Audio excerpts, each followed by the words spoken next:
will be offered by Dr. Alberto La Rosa Rojas from Western Theological Seminary. Dr. La Rosa Rojas lives in Holland, Michigan with his wife, Anna, and 3 kids, Simon, Penelope, and Lucia. Alberto serves as the director of the Hispanic Ministry Program at Western Theological Seminary, where he also serves as assistant professor of theology and ethics. He's currently working on a book tentatively titled A Theology of Home for an Age of Migration, forthcoming by Baker Academic. We'll then receive a response from Professor Armida Belmonte Stevens from North Park Theological Seminary. Professor Belmonte Stevens is a theology teaching fellow here at our seminary, where she teaches theology, ethics, and Latino theologies.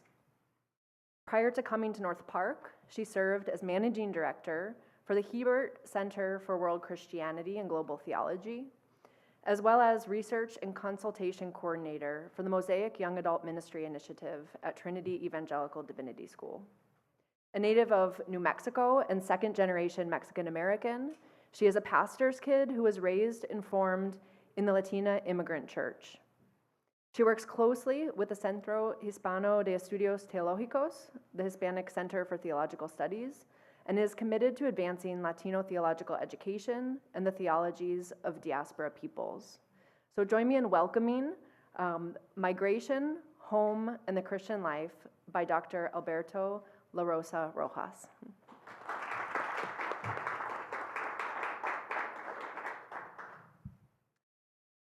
Thank you all for being here. I'm going to also, like Dr. Fogg, turn on my timer here because I will definitely go over.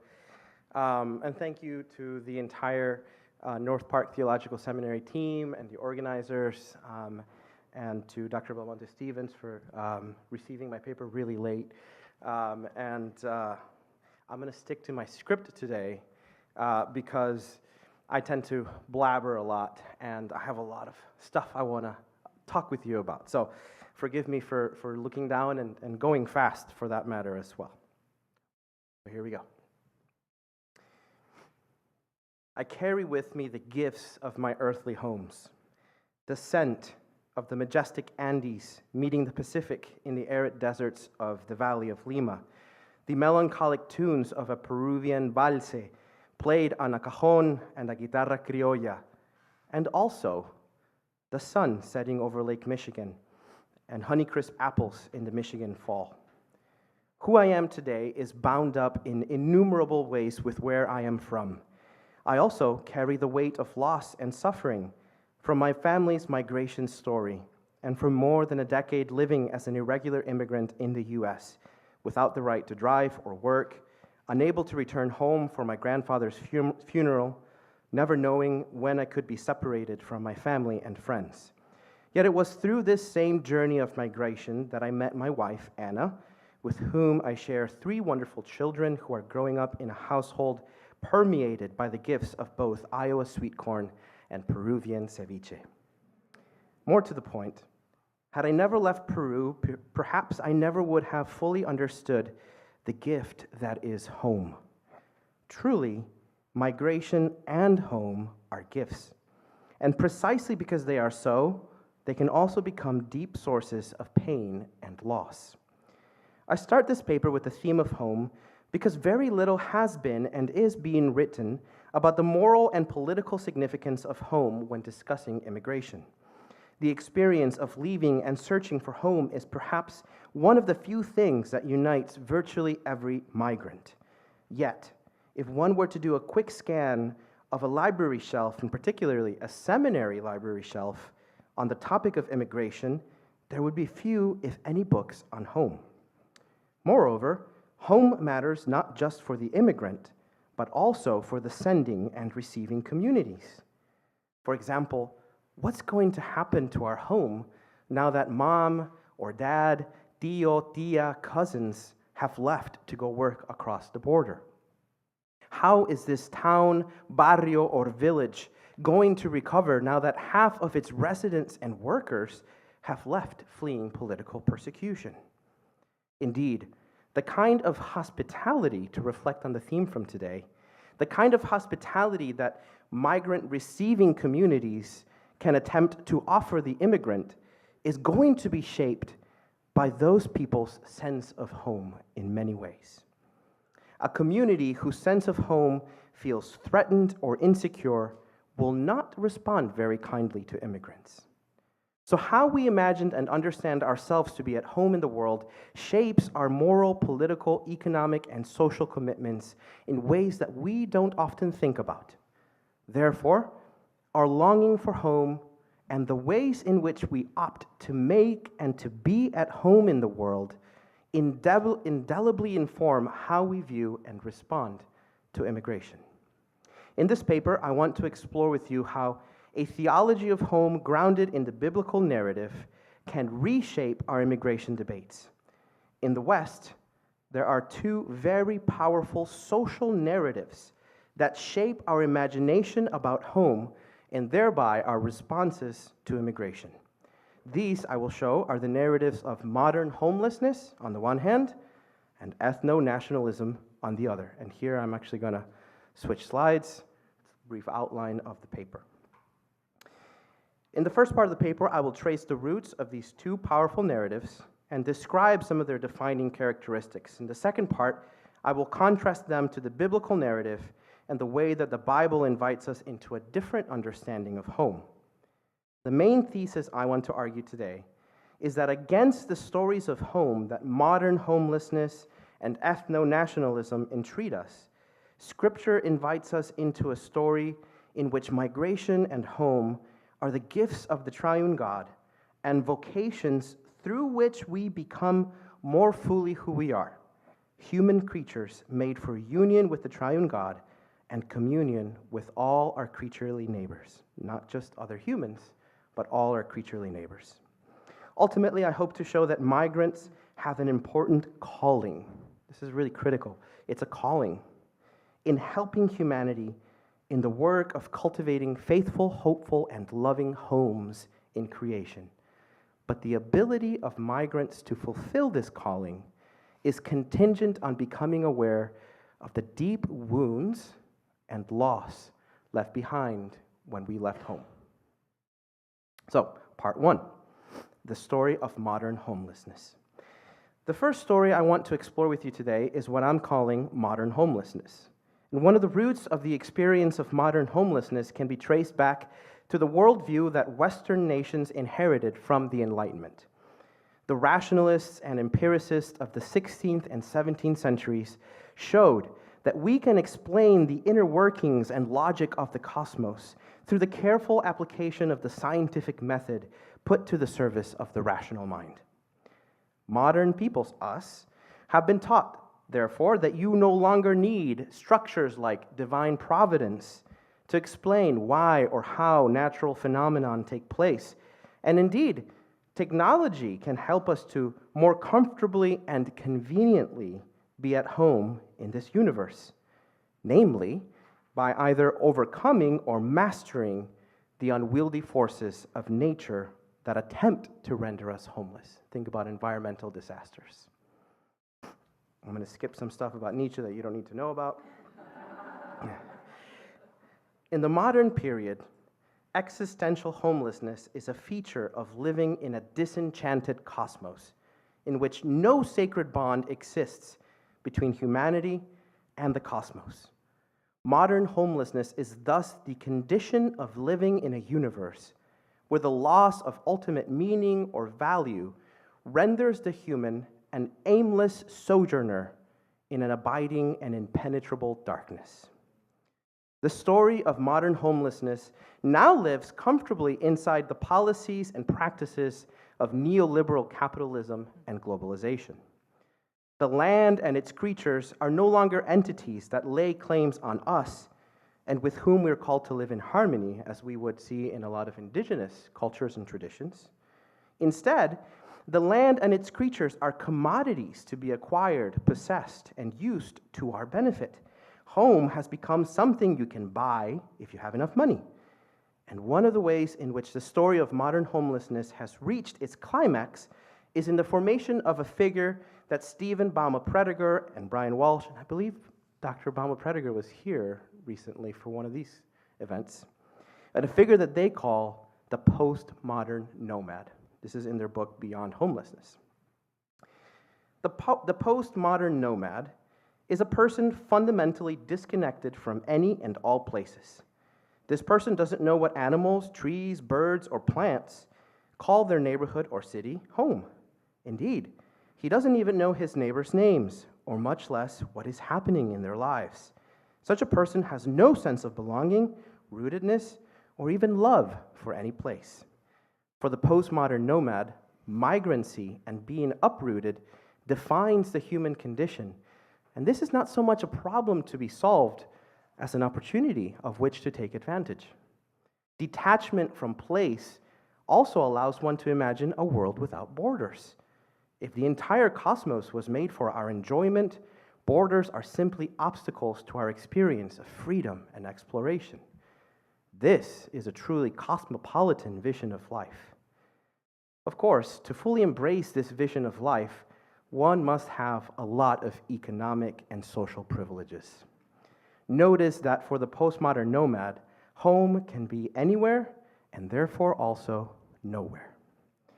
In a world where home is reduced to a transactional reality, migration too takes on a transactional character. Migration is perceived to be obedient to laws of utility. Ultimately, all people move, it is said, to follow money, prosperity, and greater liberty, the only true values and ends of any human life. Not only does this again carry with it an air of privilege, but it also denies the deeply relational character of human life and of migration. It is just true that migrants follow along bridges built by neighbors, by family members, and not just following money or following more religious liberties. Though this view of the world can often carry the guise of being more immigrant-friendly, those who inhabit the story of modern homelessness are frightfully unaware of how the loss of home and the search for home deeply shape and condition the migrant's capacity to flourish. Indeed, the neglect of the significance of home ultimately shapes our capacity for showing hospitality, since it should seem obvious to all of us that a condition for showing hospitality is some kind of self-awareness of being at home someplace. Indeed, how can we love our neighbor if we have no sense of existing in a neighborhood in the first place? Now I want to move on quickly to the second story. These are kind of polar stories on either side. So one is the story of modern capital, I didn't say it. One is the story of modern homelessness, and the other one is the story of ethno-nationalism. Despite its triumph in late modernity or postmodernity, not everyone embraced the world imagined by the rationalists and empiricists of the 16th and 17th centuries. One of the groups that fought back against the disenchanted universe of the rationalists and empiricists were the 18th and 19th century romantics. And this is, of course, not Valentine's Day, not that kind of romantic, but the philosophical movement here in the United States often referred to as transcendentalism. In Europe, across the pond, romanticism. Excuse me, flu a couple weeks ago. Not flu, but the flu. And the cough hasn't quite gone away. The 18th century German Romantic philosopher Johann Gottfried Herder, 1744 to 1803, argued that the common language, religion, culture, and geographical location of a people or nation are all aspects of an organic whole, and together manifest what he called the national Geist, or the Volkgeist, the spirit of a nation or a people. I'm going to repeat that one more time. The common language, religion, culture, and geographical location of a people or nation are all aspects of an organic whole that together manifest the spirit of the nation or the people, the soul of the people. According to Herder, the spirit of a people or a nation was something given by the Creator. Thereby, each nation and ethnicity in the world has a right to exist and to thrive, and part and parcel with that right is the right to a territory. This should sound awful familiar to a lot of us, given recent conversations. threats to a nation's integrity, that fabric, that is, threats to the preservation and transmission of a people's common language, territory, culture, and religion, are therefore transgressions not just against the very laws of nature, but against God. You can see how these ideas continue to inform how we understand the nation state today. Now, Herder's national ideology would eventually take on flesh and blood and be implemented by the Nazi regime in Germany. The Nazis use Herder's idea of the spirit of a nation to justify the elimination of those whom they deemed as alien threats to the German people. For Hitler and the Nazis, the primary threat to the German Aryan national identity came from all of those whom the dominant culture deemed as not a part of the national whole, not a part of this fabric, which was chiefly all German Jews and their Jewish culture, but also the Romani people, as well as many differently abled folks. Now, the story of ethnic nationalism has profound implications for how immigration is understood. And I've skipped a little bit more about Germany to come to the US now. The history of US immigration policy is rife with examples of xenophobic immigration policies, which are aimed at protecting the so-called true cultural fabric, protecting the soul of the nation. From the Know-Nothing Party and their rejection of Eastern and Southern European nations because they were too Catholic, to the Chinese Exclusion Act, and more recently to the ban on Muslim countries and the militarization of the southern US border, everyone from the Catholic Irish and Italians to Hispanics, Jewish peoples, Arabic peoples, the ethnic Chinese, and many others have been cast into the category of undesirable alien and consequently suffered exile, mass deportation, marginalization, and social ostracization. The outcome of living into the story of ethnic nationalism is often the militarization of borders, the legally dubious practices of apartheid, mass deportation, detention centers, and racial profiling, and at times even genocide. Each of these is born not only out of a belief of racial superiority, but also out of a deep fear that the other and the stranger, again, represent a threat to the national social fabric. Though it would appear that ethnic nationalism carries with it the option of being rooted, this is nothing but a delusion. The kind of rootedness that modern ethnic nationalism claims is not one that arises from the ground up. It is not one that emerges from relational ties that bind people to a place and to each other. If it were so, then German nationalists could not have so easily rid themselves of their Jewish German neighbors, with whom they had shared the land for centuries, and with whom they shared music, food, and many other cultural traditions that emerged from shared life rooted on the ground. On the contrary, ethnic nationalism attempts to establish a sense of rootedness through a top-down approach, out of a perceived sense of racial, and I would add social and class distinction and superiority that then cuts through the land and through people to make political claims that establish membership in ways that ignored the long shared histories of people on common and shared ground and shared cultural tradition. That was a very long sentence. But to offer you another example here in the United States, despite the shared lives and existence of Anglo-Americans with Native peoples and African American peoples, it took centuries for these two groups to gain U.S. citizenship. And even today, many in these groups are not treated as full members of the national fabric. This is why ethnic nationalism is nonsense. It's not rooted in the land. So, what alternatives do we have? Home in the strange world of Scripture. A steady stream of Christian thinkers from as early as the 2nd century through the Middle Ages and Reformation addressed the human longing for home by attributing it to humanity's alienation from God and our state of exile in creation after the fall. Should be ringing some bells, something we talk about all the time.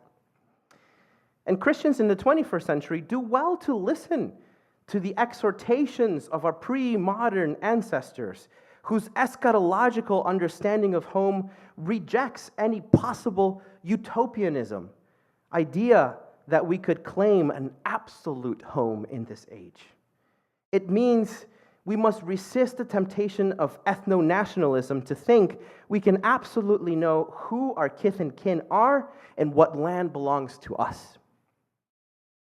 At the same time, our exile from Eden is not the whole story, and indeed, it is not where scriptures would have us begin, or end, for that matter. If we begin with exile, then we will end up with a kind of Christian version of modern homelessness, wherein we embrace our homelessness in creation as part of God's good design. When you put it in those terms, it should sound funny to you. But again, the story of Scripture does not begin with exile, but with home. Indeed, the first 6 days of creation and the creation of humans from the soil of the earth in Genesis 1 and 2 offer us an account of home that, though affected by sin and the fall, is neither destroyed nor ought to be ignored. To help me exegete this passage, I want to bring into the conversation the 20th century Swiss theologian Karl Barth and his work on the doctrine of creation. For Barth, the problem is not that creation is not our home, but rather that we envision and enact ways of being at home in creation that are ultimately destructive, that render ourselves, our neighbors, and even other creatures homeless. Yet, God does not allow human sin to be the last word. It is not an eschatological escape from our creaturely homes that Scripture promises, but rather, as Revelation 21:3 entreats us, we are promised an eternal homecoming with God in a restored and renewed creation. Yet, to see how we can participate in this redemptive work of God, we must return to Genesis 1 and 2 and remember the homemaking ways of the Creator. Now, I'm going to try to rush through this a little bit so we can get to the end of the paper. Together, the days of the creation narrative in Genesis 1 paint for us the image of a divine homemaker whose purpose for creation is that it would be a carefully fine-tuned place for life to multiply and fill the earth. And this comes into sharp focus already on day 2, in which, according to Genesis 1:6, God separates the heavens into the highest heaven and the lower heaven through the creation of the rakia. The rakia, a Hebrew word sometimes translated as vault or dome, is a dome that separates the higher and the lower heavens, and it serves as a protective barrier between the upper sphere of creation, from where God commands and orders all the invisible powers and principalities, and the lower sphere, where physical creatures like us will soon dwell. Humans are fragile creatures in need of shelter from the greater powers that rule the cosmos.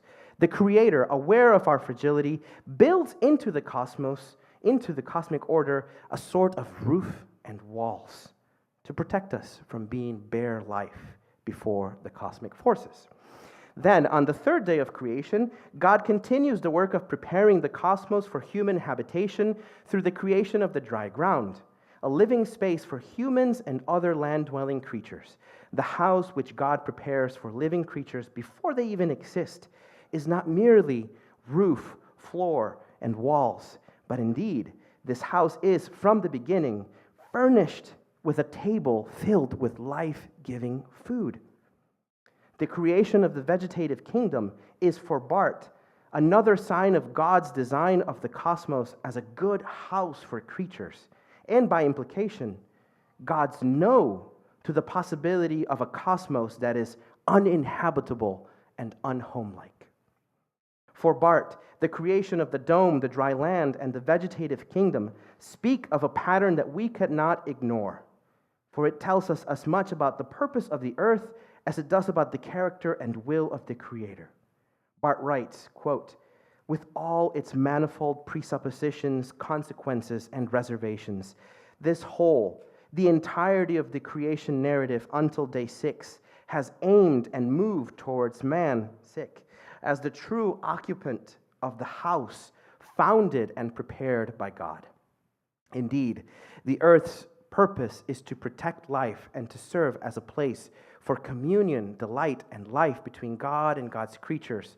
In sum, every aspect of creation is prepared by God with the intention of fiesta, the feast of communion of the Lamb, in which the Creator delights and rejoices in all that God has made, the Sabbath.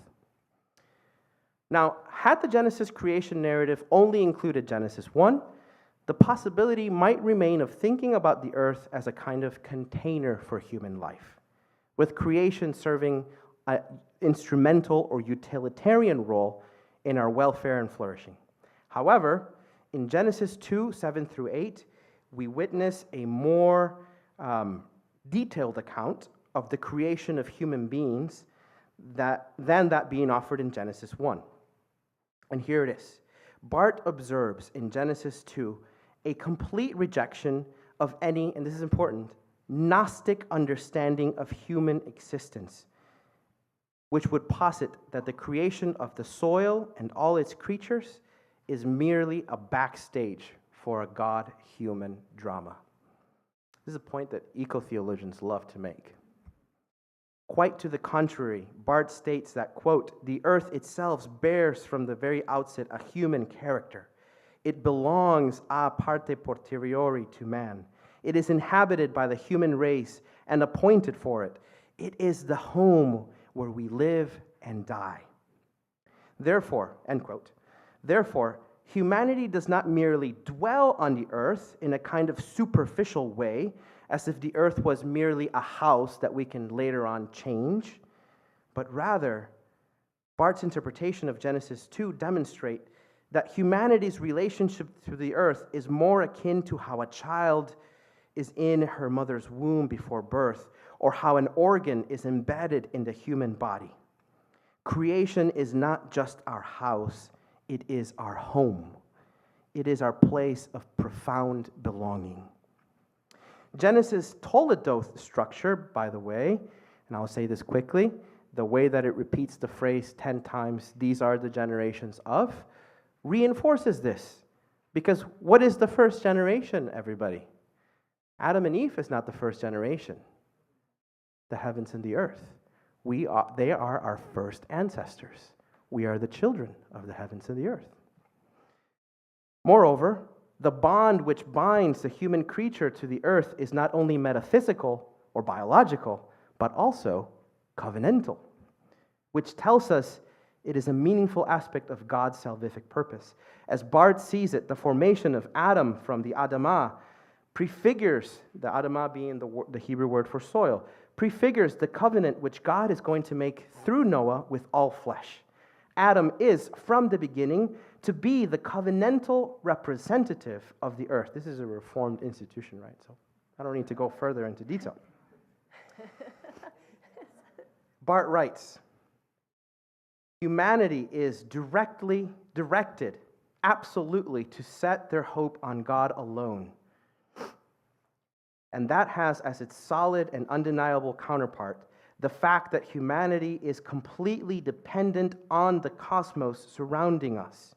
And it is an incontestable and unshakable sign of the real grace of God addressed to Adam, that the cosmos is a home."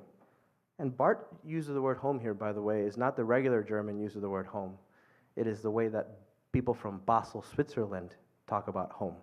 Get that for a second. Prepared to satisfy his own and his fellow creatures' need, to nourish him and them, and in this way, when existence has been given to them, to assure their continuation. Time to fly through this paper. Okay. Humanity's primal relationship to the earth is thus not one of owner or property or that of lord to servant, but more akin to that of covenant partners. Okay. So, Barth is going to also say about the New Testament, well, doesn't the New Testament say, like, the earth is bad? Or being worldly is bad? And he says, no. In fact, what the New Testament tells us is being worldly is bad, not the world is bad. And what salvation precisely means in the New Testament is God's restoration of creation as our home, as the place that God had determined that it would be from the beginning.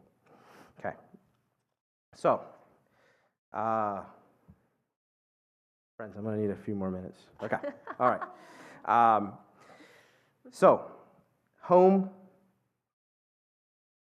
There's a couple lessons to be learned from Eden, and I'm trying to think of which ones are more important right now in the context of this conversation. Okay, let me summarize. Number one, from Eden, we learn that home is a bounded and distinct place. We're not at home in all of creation just in general. We're not at home in creation writ large. Adam and Eve are particularly at home in Eden in distinct ways, and Eden is a distinct place in creation. It is not a metaphor for all of creation. It is a particular place in the biblical narrative that is appointed for Adam and Eve. But this does not mean that therefore Adam and Eve have a right to Eden based on history or nature. Okay? Number one, Eden's blessings are meant to flow out to all of creation. From there, 4 rivers go out and bless all of creation. And number two, Adam and Eve are transplanted. The verb for Adam being put in Eden are transplanted into Eden. So while Adam could not be fully human without inhabiting a particular home in the cosmos, Adam did not have a right to that home by his very nature. It was a gift. Home is always a gift from God. And the second lesson to be learned from Eden is that how this gift is to be appropriated is that we're called to live into the land, to cultivate the land, to be in relationship to the land, to know the names of the birds, the plants, of everything that has to do with that land. And our identity begins to emerge from those life-giving relationships that we have in particular places. 1 minute. Okay. In summary. Nope, we're skipping that summary. In conclusion. I don't think I need this for the conclusion. Ignoring the fact that this is our reality, that we are made for home, that particular places live in and through us, means that when we leave those places, if we don't recognize the loss that happens, we don't recognize that our souls are being torn apart, that it's going to have an impact even on our faith, because how God became real to us was through those life-giving relationships with La Familia, with the plants, with the animals, with the food, with the culture, with the art. And I'll finish with this. This is what happens in immigration families when you live into a story of modern homelessness, for example. You, by the first generation, either have an immigrant who's nostalgic for home and therefore who lives in pain their entire life, never being fully able to root themselves in a new place, or you have an immigrant who begins to show disdain for where they come from because they can't tolerate the pain of that anymore. By the second generation, the child who's seen the pain of that first generation immigrant also begins to develop a disdain for their home country of origin. They don't want to speak the language. They don't want to know anything about that culture. By the third generation, now they're completely disconnected from their land, from their traditions, from their culture, and then they start saying, "Mom, Dad, why didn't you ever teach me Spanish? I feel like there's a void inside of me, an identity that is gone and missing, and I can't explain it." And this is true not just of immigrants, but of citizens. And if I had more time, I would love to talk about how nationalism is rooted in that wound as well. Thank you. Thank you.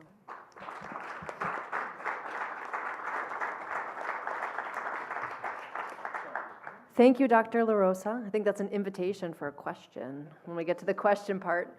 So now we'll hear a response. Podium? Yeah.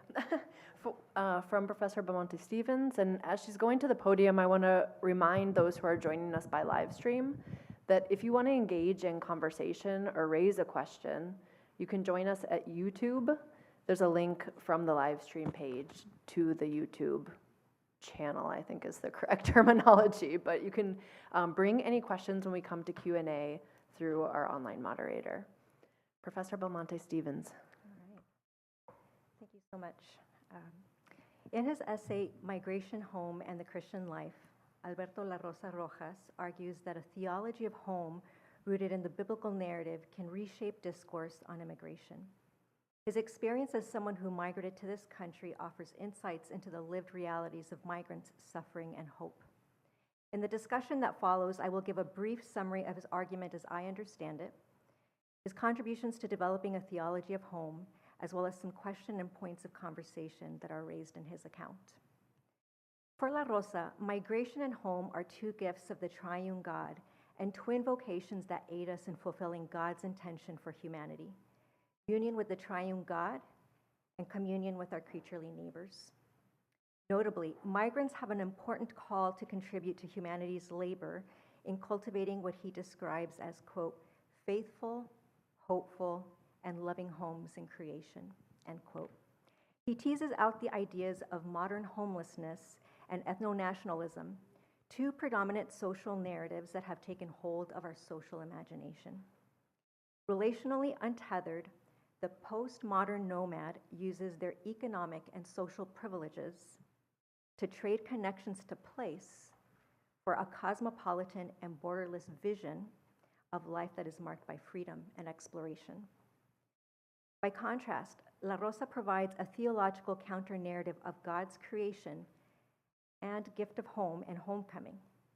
He proposes an integral ecology that respects a necessary network of relationships between places, people, lands, animals, plants, and cultures. La Rosa provides much-needed reflection on a theology of home, particularly in light of migration. Theological discourse on place, space, and home is only in its early stages, so this is a needed and valuable contribution. It identifies a lacuna and moves towards a constructive theology with those in mind who have been displaced and alienated. La Rosa is sensitive not only to the distinctive challenges of the migrant, but of sending and receiving communities as well.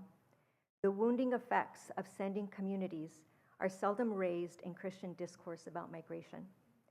Similarly, the discussions that describe the struggles of migrants do so in a sensitive and honoring way, while also being attuned to their needs and opportunities for pastoral care. Besides providing a thick description of home and homelessness, he contributes several insights throughout, not least that hospitality is contingent upon self-awareness of one's being at home. There's much food for thought in these pages relevant to a theology and ethics of home. So there's much to appreciate about the essay, and while I acknowledge that no essay can be exhaustive, there were a few questions or themes that piqued my interest for further discussion. In particular, they are: 1, the nature and value of migration; 2, the role of the homemaking God in the present age; 3, the role of providence in a theology of home; and 4, the praxis of a theology of home. 1, on the nature and value of migration. Although the essay finishes with a strong statement that migration is, quote, a calling to bring and to share gifts and to enter into the spaces of knowing and being known, end quote, I was still left wanting to hear more about the theological nature of migration, presumably the counterpart to home, the narratives and corresponding dangers of modern homelessness and ethno-nationalism aside. What is the possibility of home for someone who is migrating? For many people around the world, displacement and forced migration is an ongoing lived reality. For others, such as seasonal farm workers, migrancy is a part of their livelihood. Do those who find themselves in prolonged periods of migration have hope for the experience of home and the possibility of offering genuine hospitality to others, other than in an eschatological expectation? Or is migration a gift only insofar as it provides migrants perspective on the goodness of home? If so, what are we to make of scriptural themes describing God's command to go, from the cultural mandate in Genesis 1, Abraham's call, and the Great Commission, just to name a few? Jehu Hansel's quote that migration is often a theologizing experience proposes such a possibility. 2, the role of homemaking God in the present age. I find the theological development of home focused on the creation accounts of Genesis 1 and 2 insightful, as well as a few references or allusions to the eschaton. Because the work of the homemaking God is limited to the Genesis account, the reader is left with questions about the role of the homemaking God in the time and space between Genesis and Revelation.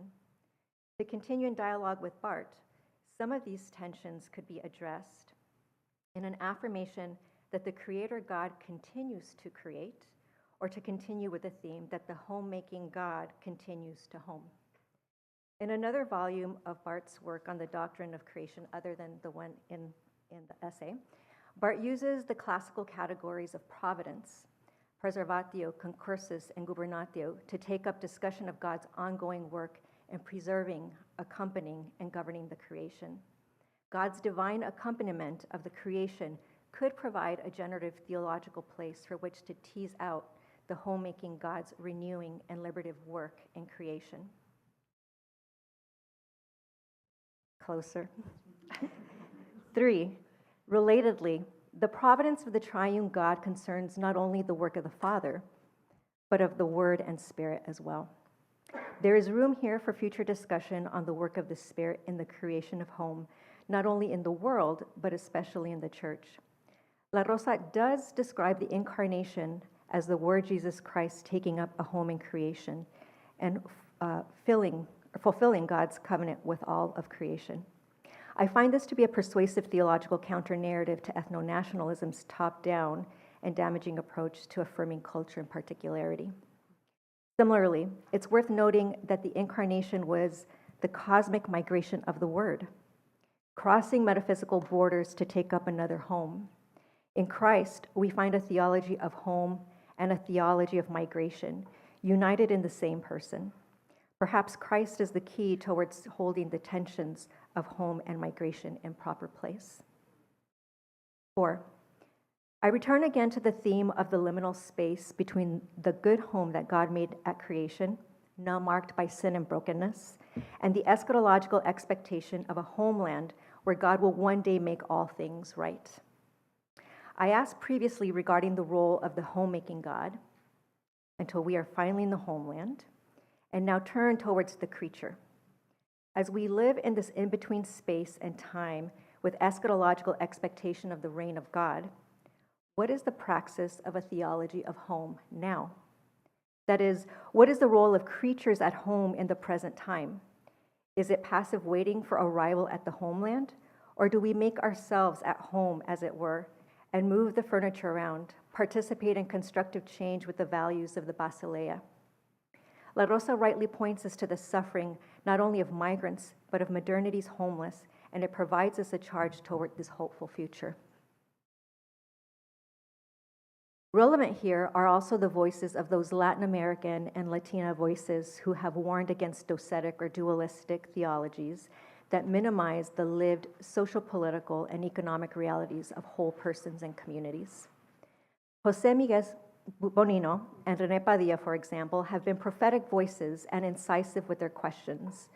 Bonino, for example, asks, quote, "The real question, however, is whether the kingdom of God is irrelevant to policy and therefore existing social processes are closed in themselves, or whether the kingdom is a horizon which commits us to an effort at transforming the existing conditions in its direction," end quote.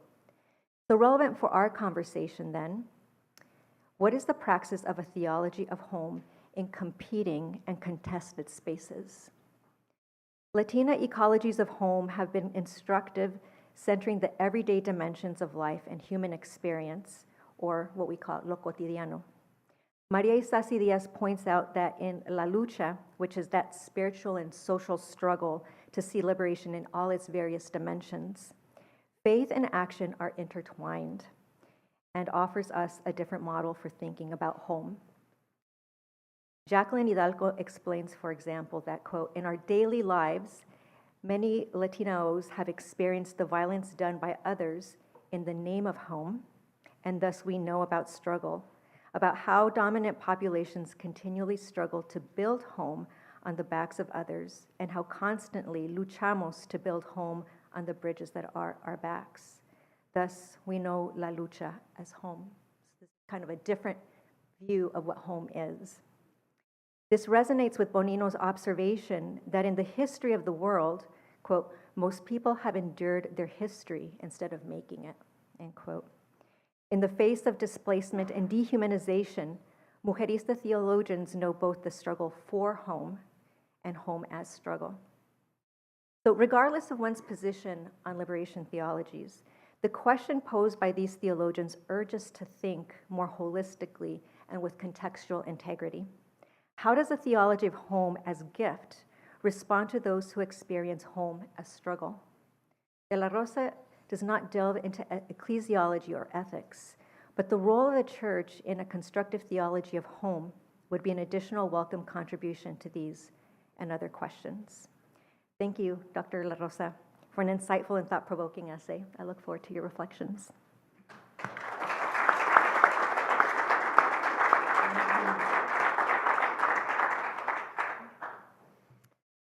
We'll open a time of discussion, inviting your questions, both those joining us in person and online through our online moderator. And if you would like it, we'll give the first response to Dr. La Rosa. That'd be great. I'd love to. Thank you so much for those very thoughtful and rightly pushing in the correct directions comments. I should say that this was my first attempt to reduce my dissertation to a 30-minute presentation. So you touched on a lot of things that I really care about. Maybe I'll start with the end here, where you call forth Isasi Diaz, who plays a prominent role in my work in Mujerista theology. She has an essay that's really important to me called La Habana, a City That Inhabits Me, where she talks about home as gift and how La Habana, even though she inhabits it, it inhabits her. It lives inside of her. She carries it wherever she goes. And she calls for immigrants, and those on the margins specifically, and women, really Hispanic women, to be and to live into their calling, all which they're already doing, as multi-sites persons. People who carry multiple places inside of them. And I do think that's exactly where I would want to move with this. And man, I have so many thoughts I want to share in your comments, but I'll finish with this. There's a story I tell in a Comment magazine piece I wrote recently, where I struggle in the first part of the essay with my own tensions about home and why nobody talked to me about home and why nobody told me it was important for, the first 15 years of being an immigrant. And I talk about working at a factory. This was at a time where I was still an irregular immigrant, and just about everybody else in that factory was an irregular immigrant. The first day at that factory, I told this to a couple people before also. The first day at that factory, I sat down to eat at lunch, and I ate my ceviche, which I had brought for lunch, and the lady who was next to me slapped my hand, and she said, "What are you doing? You have to offer your food to everybody on the table before you take the first bite." And I had ceviche, and there was somebody who had tortillas, and there was somebody else. So, as you know, Latin America is not just one culture, it's many cultures. And I had never had a tortilla in my life. And then I tried to share, and she slapped my hand again, because she said I already put my mouth on it, so I couldn't. But that summer at that factory, I found home for the first time in the United States. And I found home, weirdly, in a community of people who theoretically did not belong. And how we made home together was by bringing the gifts of our cultures and peoples. Ceviche, tortilla, and all sorts of different foods and stories of home. So I would say, even though Hispanic people and many other folks experience home as a struggle, it does not take away home. In fact, our lives become active modes of resistance by the stories we tell, by the food that we cook, by the songs that we sing from the homeland, right? This is also a theme in Scripture. So I'll leave it there.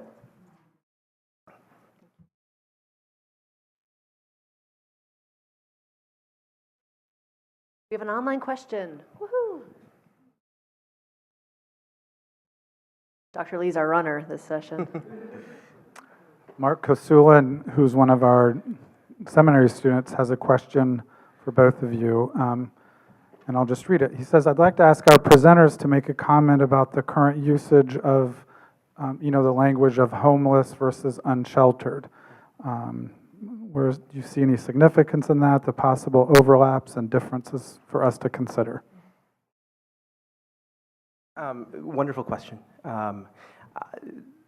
First, let me point to a book, Beyond Homelessness by Stephen Bama-Prediger and Brian Welsh. They talk about different forms of homelessness. The postmodern nomad is just one. Economic homelessness, so somebody who's houseless or shelterless is another one. And ecological homelessness is another form of homelessness. And they're all interrelated in a way, but here's what I do want to say this, and it's related to the question about migrant workers who go around and they never stay. There's a wonderful book by Hugh Brody called The Other Side of Eden, where he says nomadic peoples are actually those who are more at home in the world than settled peoples, because they learn to move with the rhythms of creation. They intimately know all the different places where they work. I think that works too for, and Bama-Prediger makes this point in the book, homeless people oftentimes know their place of residence, of dwelling, better than rich people who own 3 houses there.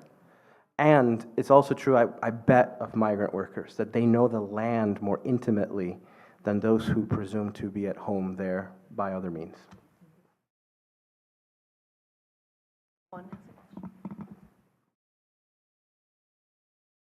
Hi. Okay, so it's on. My name is Juan. I'm a student here at the seminary. So this might be a bit of a personal question, so I'm not going to expect you to answer my specific issue, but something that you touched on about like as the generations pass of immigrants. So I'm second generation Korean American, and the idea of not being told a lot about home resonates strongly with me. And then later in life, wanting to connect, but feeling really disconnected, right? Of not knowing how to do that, and then the attempts to connect to home felt really disingenuous, or like almost like touristy, right? Of like just the glamorous parts or whatever. So I think I don't know what my question is here. It's more just I'm really resonating with both of what you shared, and just wondering what's a path forward to finding home in these spaces that feel kind of in between, of wanting to connect to, my parents' story, but knowing I can't access that personally, right? And then would feel like it's exploitative almost to be like, tell me about the struggle that you had. My Korean sucks, for example, right? So like these kinds of things. So even wanting to read something that would feel native to that, I can't do it because I literally can't read it, right? And so maybe the answer here is I need to learn Korean, but I guess, yeah, I don't know if this is making sense, but like, what would you offer for people who are kind of in a situation like mine where there's this desire and there is a missing link to home that I don't know how to access that? And then, as a Christian person then, right, like what does our faith have to say about that? How do we, I'm going to stop. I feel like I'm throwing too much at you. Does that make sense? Okay. Oh, thank you. So I'm second generation Mexican American, so I think I resonate with what you're saying. I don't know if that was a call to lean in here. Yeah, Always. So that really resonates, and in particular, in my own story, my parents moved from Mexico to New Mexico, and we were the only ones there. I had other family that went to Texas, and there were more, so they got to sort of restart their community and a family there. And so I've always kind of had this little comparison, like what it could have been like, but it wasn't, just being the sole family in New Mexico. So I think pilgrimage for me, I'm going to use that language, I don't know if that's the right word to use, has been really important. And I've noticed that the older that I've gotten, when I get to go back to Mexico City, which is where my dad is from, and I get to go to where he grew up as a child, there's just something really powerful about that. I feel connected in a way that I don't feel anywhere else. Or if I go to the small little farm where my mom used to live, and then there's a connection with the land. There's something to that, feeling connected and feeling rooted. So I think what I would say way forward is, if you can, and that's not possible for everyone, visit and connect and just spend time there as much as you can. At least that's what I hope for myself. Could I add, as a Korean American, second gen, born in San Francisco, despite my age, I might look like an immigrant. I think consciously knowing your own history. Yeah. So, phenomenal class, Asian American Studies at Berkeley, was important to my formation and reclaiming my cultural roots. So, we teach a class on intercultural readings of the Bible, which includes Asian American history, Latin American history, and African American history. So, those who are students are more than welcome to join us, especially those who are online. You can join us as well. I second that it's an excellent course. And yes, definitely know your history. I kind of took that as a given, but I shouldn't take that as a given. Yeah. I third that. Those who are asking questions, could you also get as close to kissing the mic, but not kiss it? I just want to say I love the language of pilgrim, because a lot of people have a kind of decontextualized understanding of pilgrim, where it means detached from place. Nobody is more aware of place than pilgrims. They're really, in fact, and every pilgrimage journey begins and ends with home, because you return home transformed. So number one. And number two, really quick, I found for me personally, so this is a personal answer and I could be way wrong, using the language of trauma is really important, and multi-generational trauma. Because what I was trying to say in the paper partly was, when you're removed from the life-giving relationships that you have in a place, what you experience is a trauma. Not just the trauma that happens on the journey, which is one that we often talk about, but just the trauma of being ripped away from those relationships. And so, whatever that means for healing. So it's not just a recovery, it's a healing. And sometimes healing hurts. So the first time I went back to Peru, I felt like a complete stranger. But that was an important step in my trauma journey, and it will be for my kids too. Even if I've gone into my healing, my kids are experiencing the trauma of me leaving Peru too. And they also need to see through that framework.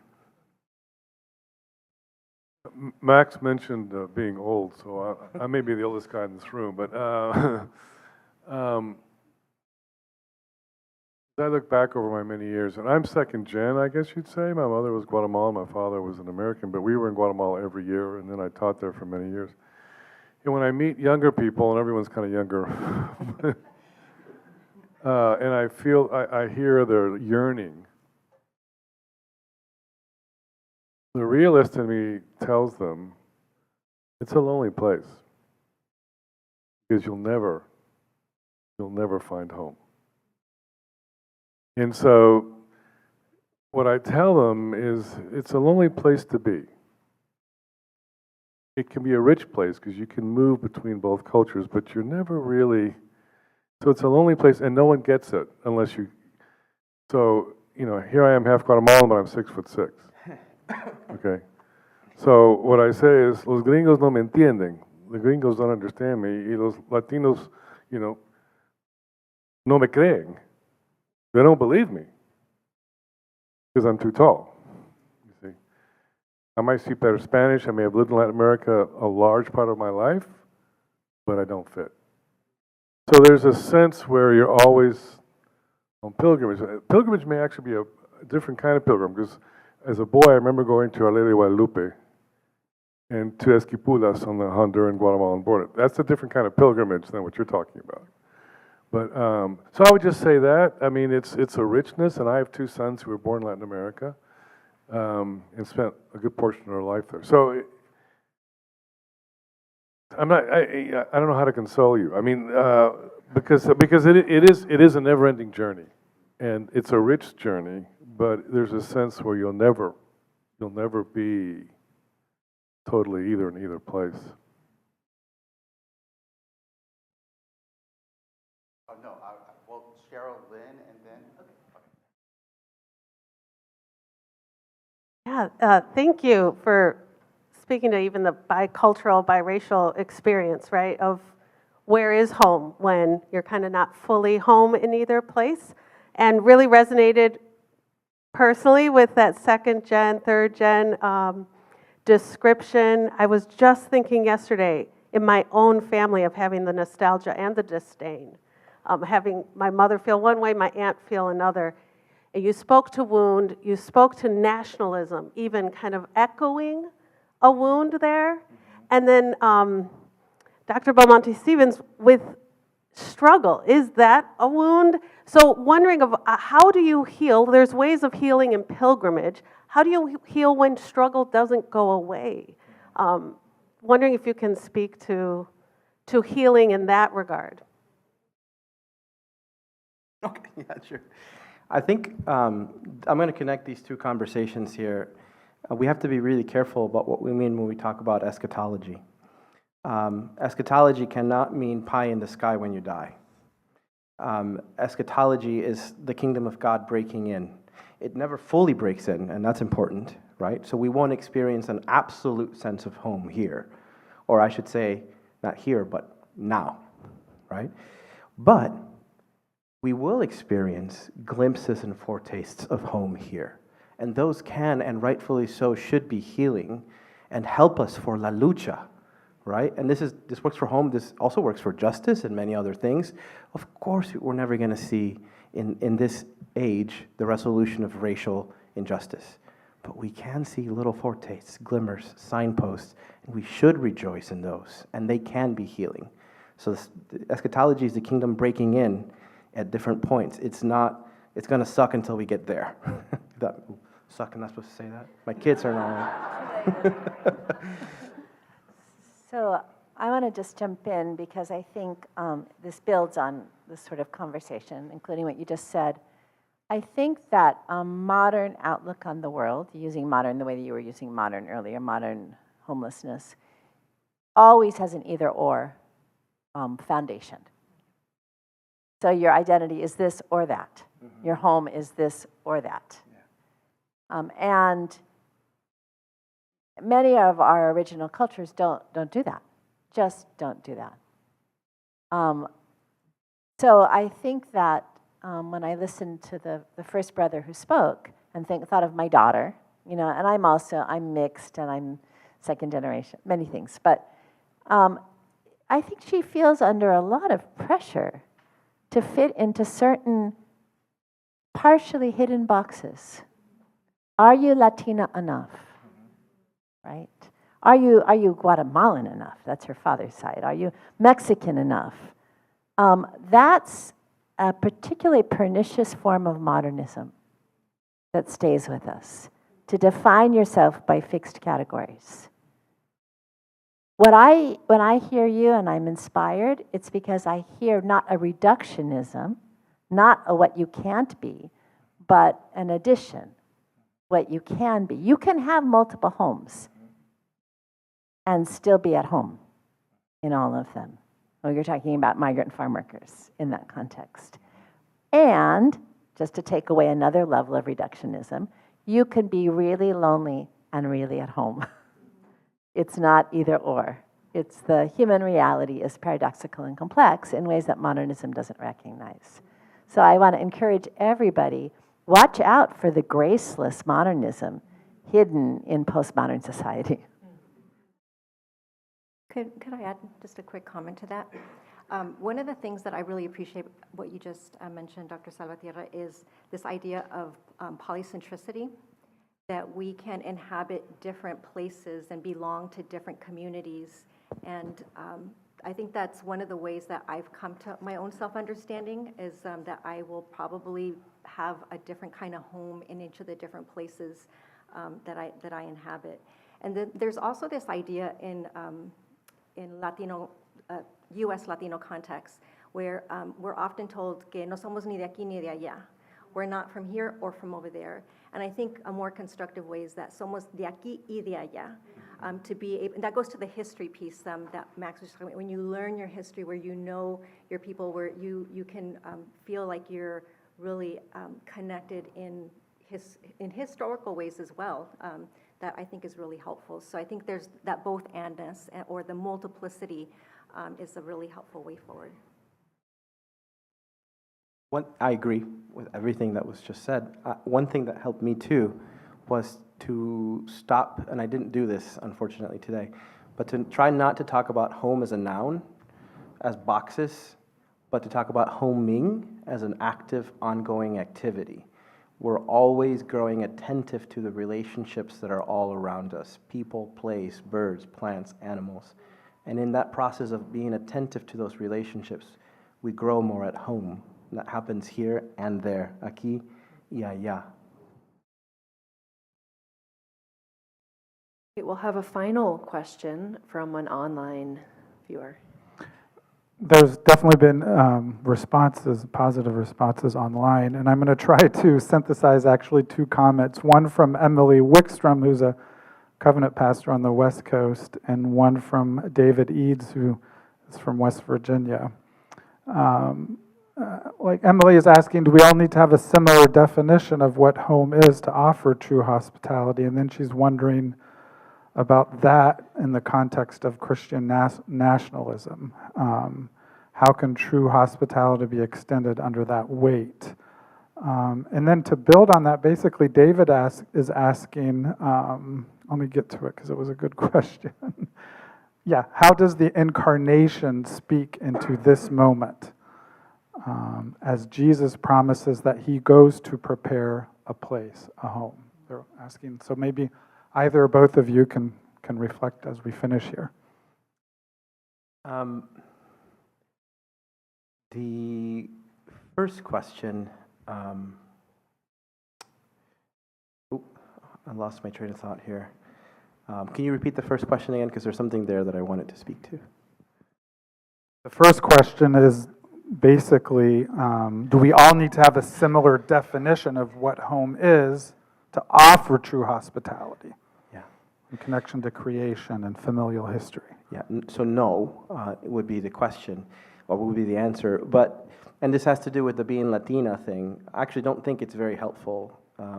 Latino, Latina, Hispanic, those things can play just as much to the nationalist game as anything else, as well as Peruvian, Mexican, all these things.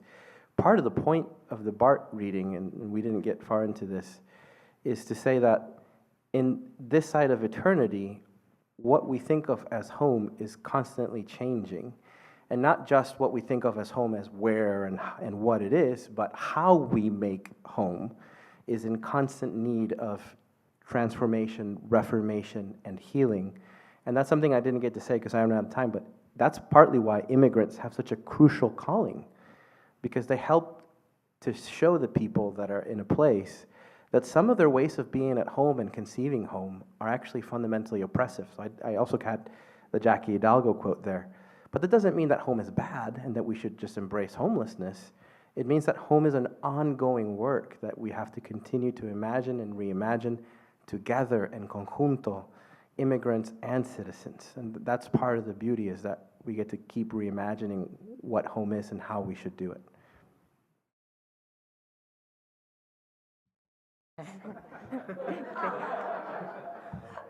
I don't know if this will get to the second comment on Christian nationalism, but I think hospitality also includes honesty and authenticity.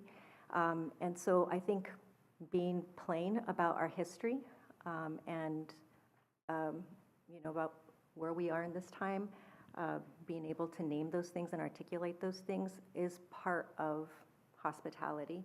I'm just kind of thinking about how, again, that there are ways that immigrant communities can help us, and one of those is not just lived experience, but also the honesty of dangerous memory, is what Isasi Diaz calls it, to not forget the painful history.